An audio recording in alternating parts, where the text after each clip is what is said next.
The dust cloud appeared on the horizon like a whispered promise, growing larger as the sun painted the desert in shades of amber and crimson. Sarah Martinez wiped the sweat from her brow as she watched from the porch of her late husband's ranch, her heart beating like a wild Mustang against her ribs. 3 months had passed since Miguel's funeral, and the loneliness had become a constant companion, as persistent as the desert wind. The rider emerged from the heat shimmer like a mirage made flesh. Tall in the saddle, his silhouette cut against the dying light with the precision of a blade. His horse, a magnificent black stallion, moved with the fluid grace of liquid shadow. As he drew closer, Sarah could make out the weathered leather of his chaps, the way his hat cast mysterious shadows across features that seemed carved from the very mountains themselves. "Ma'am," he said, tipping his hat as he reined in his mount. His voice was like aged whiskey, smooth yet burning. "Name's Jake Thornton. Heard you might need help with your cattle." Sarah's breath caught in her throat. She'd heard whispers about this man in town, the mysterious cowboy who appeared when ranchers needed help most, then vanished like morning mist. Some said he was running from something. Others claimed he was searching for something he'd lost. All agreed he was dangerous in ways that had nothing to do with the iron hanging low on his hip. Yes, she managed, her voice barely above a whisper. "The herd's been scattered since the storm last week. I can't manage alone." Jake dismounted with the fluid motion of a predator, his boots hitting the ground with authority. The leather of his gear creaked like a symphony of masculinity, and Sarah found herself mesmerized by the way his muscles moved beneath his shirt, like steel cables under silk. "I work for room and board," he said, his dark eyes meeting hers with an intensity that made her feel exposed, as if he could see straight through to her secret garden of desires. "Nothing more, nothing less." "There's a bunkhouse out back," Sarah replied, her voice steadier now. "Meals are at sunrise and sunset." As Jake led his horse toward the barn, Sarah couldn't help but notice the way he moved, like a wolf among sheep, controlled power in every step. The setting sun caught the silver of his spurs, creating tiny stars of light that danced across the ground. That evening, as they shared a simple meal of beans and cornbread, the tension between them was thicker than the desert air before a storm. Every glance was a question, every silence a promise unspoken. When Jake's calloused fingers accidentally brushed hers as he reached for the coffee pot, Sarah felt electricity shoot through her like lightning striking dry timber. "You're not what I expected," she said softly, studying his face in the lamplight. "What did you expect?" His eyes held secrets deeper than canyon shadows. "Someone rougher, cruder." A smile played at the corners of his mouth. "The desert teaches a man patience, ma'am. Some things are worth waiting for." As the night deepened around them, Sarah felt something awakening within her that had been dormant since Miguel's death. It was dangerous, this feeling, like standing too close to a wildfire. But for the first time in months she felt truly alive. Outside, the coyotes began their nightly serenade, their voices rising and falling like the rhythm of desire itself. Dawn broke across the ranch like a lover's caress, painting the sky in shades of rose and gold. Sarah had barely slept, her dreams filled with dark eyes and the scent of leather and sage. She found Jake already at work in the corral, his shirt discarded in the morning heat, sweat glistening on his bronzed skin like morning dew on desert flowers. He was breaking a wild Mustang, and Sarah watched from the kitchen window, mesmerized by the dance between man and beast. The horse bucked and twisted, but Jake moved with it like they were partners in some ancient ritual, his body flowing with the animal's movements. The sight stirred something primal within her, a hunger she'd forgotten existed. "Coffee's ready," she called out, her voice carrying across the yard. Jake looked up, and even from a distance she could feel the heat of his gaze. He gentled the horse with a few whispered words and a firm hand, then walked toward the house with that predatory grace that made her pulse quicken. "You're up early," he said, accepting the steaming cup with hands that could break a man or caress a woman with equal skill. "Couldn't sleep." The admission slipped out before she could stop it. "Neither could I." His voice was rough with something that might have been desire. "This place, it has a way of getting under a man's skin." They worked together that day, rounding up scattered cattle under the merciless sun. Sarah found herself stealing glances at Jake as he worked. The way his muscles bunched and released as he threw his lasso, the confident set of his shoulders, the gentle way he handled the animals despite his obvious strength.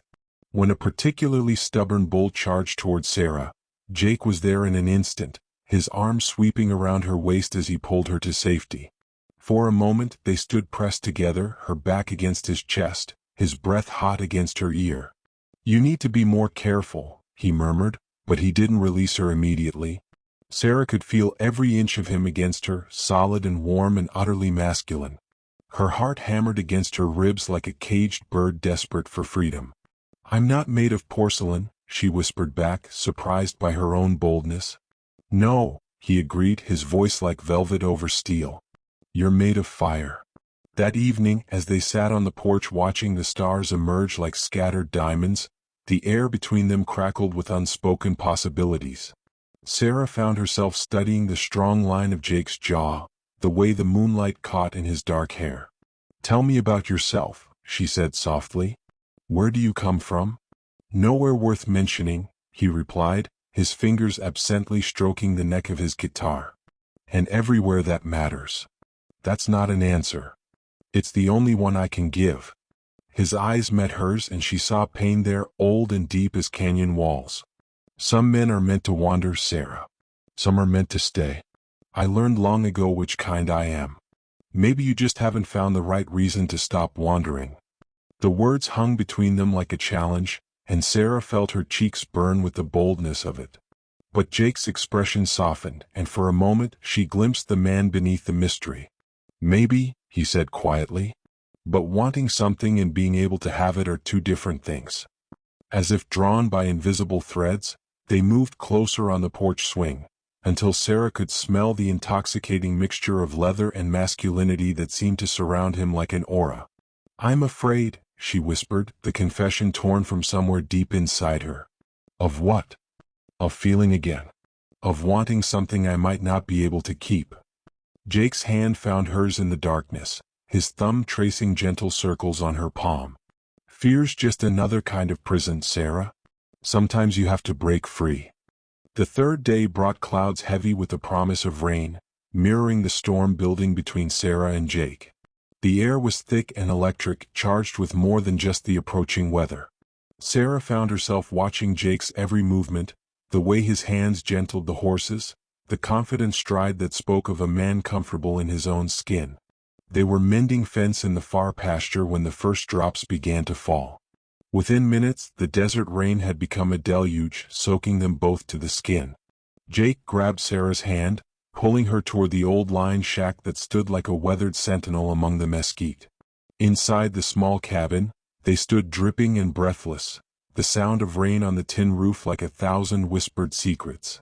Sarah was acutely aware of how Jake's wet shirt clung to his chest, how his dark hair curled slightly at the nape of his neck. When he turned to look at her, his eyes held a hunger that made her knees weak. "We should get out of these wet clothes," he said, his voice rough with restraint. Sarah nodded, not trusting herself to speak. She turned away, her fingers trembling as she began to unbutton her blouse. Behind her, she could hear the soft sounds of Jake removing his shirt, and her imagination painted pictures that made her secret garden bloom with forbidden desire. When she turned back, wrapped in an old blanket she'd found, Jake was standing by the small fireplace, his chest bare, firelight dancing across his skin like liquid gold. The sight of him took her breath away. He was beautiful in the way that wild things are beautiful, dangerous and untamed. "Come here," he said softly, and it wasn't a command but a plea. Sarah moved toward him as if in a dream, drawn by forces stronger than her will. When she was close enough to feel the heat radiating from his skin, he reached out and touched her face with fingers that trembled slightly. "Sarah," he whispered, her name a prayer on his lips. "I've been running from something for so long, I'd forgotten what it felt like to want to stay." "Then stay," she breathed, her hand coming up to cover his. "Stay with me." The kiss, when it came, was like lightning striking dry earth. Gentle at first, then deeper, hungrier, as if they were both starving and had finally found sustenance. Sarah felt herself melting against him, her body responding to his touch like a flower turning toward the sun. Jake's hands tangled in her hair, and she could feel the controlled strength in him, the way he held himself back even as passion threatened to consume them both. When they finally broke apart, both were breathing hard, their hearts beating in synchrony. "I want you," Sarah whispered against his lips, the admission torn from the deepest part of her soul. "But I'm scared." "Of what, darling?" "Of the first time, in bed with you," she confessed, her cheeks burning with the boldness of her words. Jake's hands stilled and he pulled back to look into her eyes. Slowly, deliberately, he reached down and tightened his belt, the leather creaking in the silence. "Then it won't be today," he said, his voice gentle but firm. "It will be when you choose. When you're ready. When there's no fear left, only desire." The tenderness in his voice, the respect in his gesture, broke something open inside Sarah's chest. This man, this mysterious cowboy who could have taken what he wanted, was giving her the gift of choice, of time. "How do you know?" she asked. "How do you know when the time is right?" Jake smiled, and for the first time since she'd known him, it reached his eyes completely. "Because when it's right, Sarah, there won't be any doubt. Your body will know, your heart will know. And when that moment comes, nothing in heaven or earth will be able to stop what's meant to happen between us." Outside, the storm raged on, but inside the little cabin, a different kind of storm was building. One of trust, of growing love, of a passion that would not be rushed but would burn all the brighter for the waiting. A week had passed since the storm, and the tension between Sarah and Jake had grown like desert flowers after rain, beautiful, inevitable, and impossible to ignore. They moved around each other with the careful grace of dancers who knew every step but were waiting for the music to begin. Sarah found herself studying Jake when he thought she wasn't looking, memorizing the way the morning light caught in his hair, the gentle way he spoke to the horses, the controlled power in every movement. She was falling in love, she realized, not just with his body but with his soul. The kindness he tried to hide behind his mysterious exterior, the way he hummed old songs while he worked, the respect he showed her even when desire burned between them like wildfire. On the 8th day, as they worked together repairing the barn roof, Jake's shirt caught on a nail and tore, revealing a long scar across his ribs. Sarah's breath caught, and without thinking, she reached out to trace the old wound with gentle fingers. "Who hurt you?" she whispered. Jake's muscles tensed under her touch, but he didn't pull away. "A man who thought he owned something that belonged to someone else." "A woman?" "My sister." His voice was flat, emotionless, but Sarah could see the pain in his eyes. "I killed him for it. That's why I keep moving, Sarah. That's why I can't stay." Instead of pulling away, Sarah pressed her palm flat against his chest, feeling the strong, steady beat of his heart. "You protected someone you loved. That doesn't make you a monster, Jake. It makes you a man." That evening, as they sat on the porch watching the sunset paint the sky in shades of passion, Sarah made her decision. She could feel it settling into her bones like certainty, warm and sure and right. "Jake," she said softly, her voice steady despite the magnitude of what she was about to say. He turned to look at her, and she saw her own desire reflected in his dark eyes. "I'm not afraid anymore," she whispered. "I choose you. I choose this. I choose now." Jake's breath caught, and for a moment he looked like a man who'd been offered salvation and wasn't sure he deserved it. Slowly he reached out and cupped her face in his hands, his thumbs tracing the line of her cheekbones. "Are you sure?" he asked, his voice rough with barely contained need. "I've never been more sure of anything in my life." Jake stood and extended his hand to her, and Sarah took it without hesitation. He led her inside, past the kitchen where they'd shared so many meals, past the sitting room where they'd talked through long evenings, to her bedroom where moonlight streamed through the windows like liquid silver. In the soft light, Jake began to undress her with reverent hands, each touch a worship, each kiss a promise. Sarah felt beautiful under his gaze, desired and cherished and completely safe. When her hands found the buckle of his belt, he helped her, his eyes never leaving hers. "You're so beautiful," he murmured against her throat, his voice like velvet in the darkness. "So perfect." Their bodies came together like two halves of a whole, moving in the ancient rhythm of love and desire. Sarah felt herself blooming under his touch, her secret garden opening like a flower to the sun. Every caress sent lightning through her veins, every kiss stoked the fire burning in her core.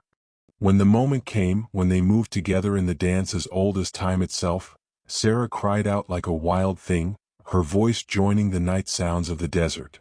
Jake followed her over the edge, his own release like thunder rolling across the mountains. Afterward, they lay entwined in the moonlight, their bodies slick with the sweet sweat of passion, their hearts beating in perfect synchrony. Sarah traced lazy patterns on Jake's chest, marveling at the way he held her, protectively, tenderly, as if she were something precious. "Will you stay?" she whispered against his skin. Jake's arms tightened around her, and she felt him press a kiss to the top of her head. "For as long as you'll have me," he murmured. "I'm done running, Sarah. You've given me something worth staying for." Outside, the desert wind sang its eternal song, but inside their sanctuary, two hearts had found their home in each other, and the wild, untamed love they discovered would burn bright as the desert stars for all the days to come.